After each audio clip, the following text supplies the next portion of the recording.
பாலும் தேனும் பாகும் பருப்பும் இவை நான்கும் கலந்துனக்கு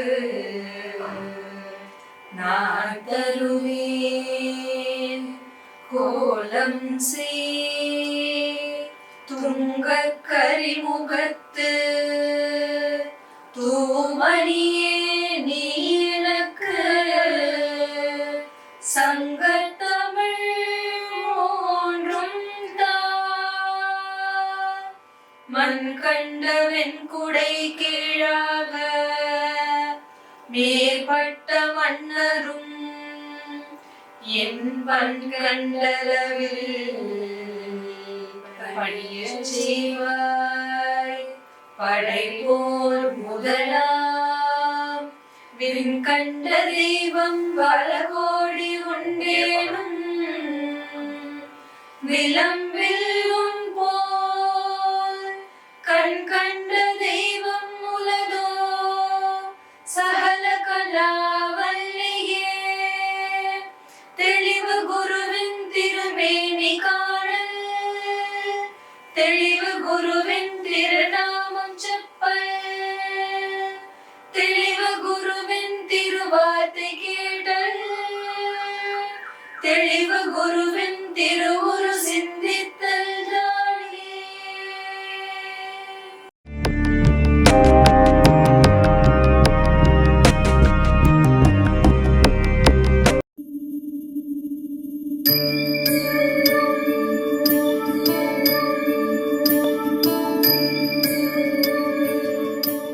வணக்கம்.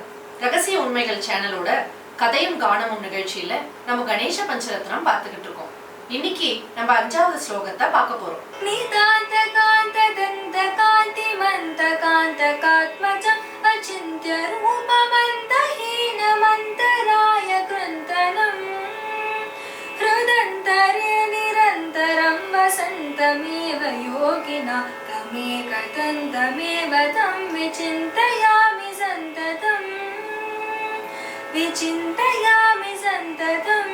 இந்த 4வது ஸ்லோகத்துல அவர் என்ன சொல்லியிருக்காருன்னா, ஒளி புருந்திய தேகத்தை கொண்டவரே, சிவனாருடைய மகனே, இந்த உலகத்துல இருக்கிற யோகிகளுடைய ஹிருதயத்துல வாழக்கூடியவரே, ஏகதந்தம் கொண்டவரே, உங்களை நாங்க வணங்குறோம்னு சொல்றாரு.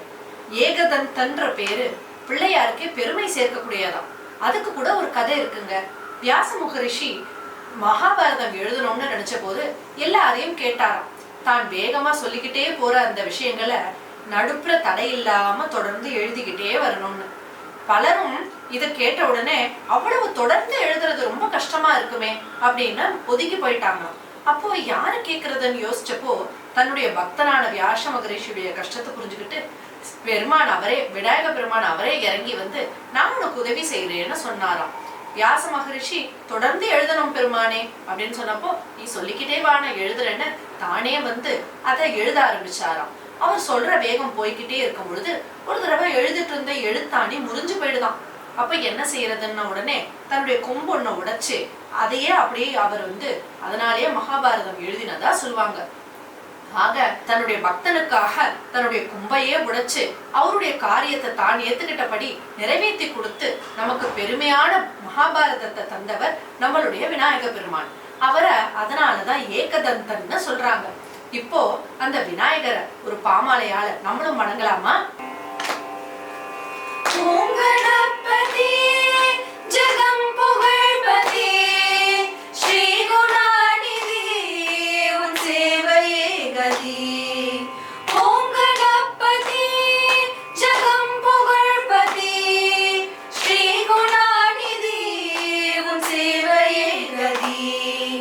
தேவர் மூவர் யாவருக்கும் நீ முதல்வனே, கவி பாடிட வரம் தரும் கரமணின் சுதனே.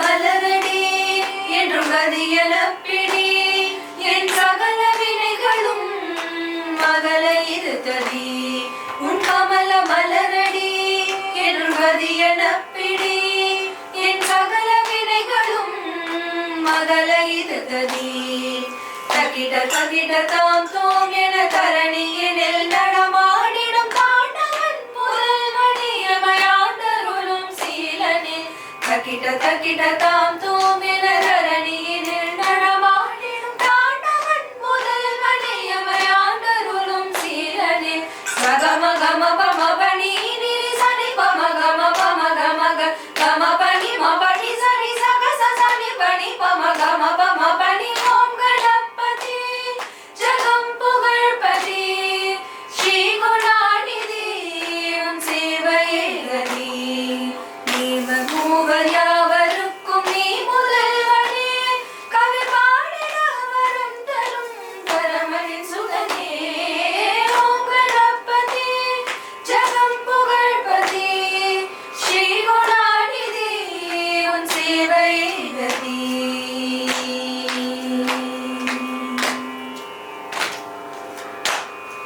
ஆக இந்த கணேச பஞ்சரத்னத்துடைய 5 ஸ்லோகங்களையும் நம்ம தொடர்ந்து கேட்டோம்.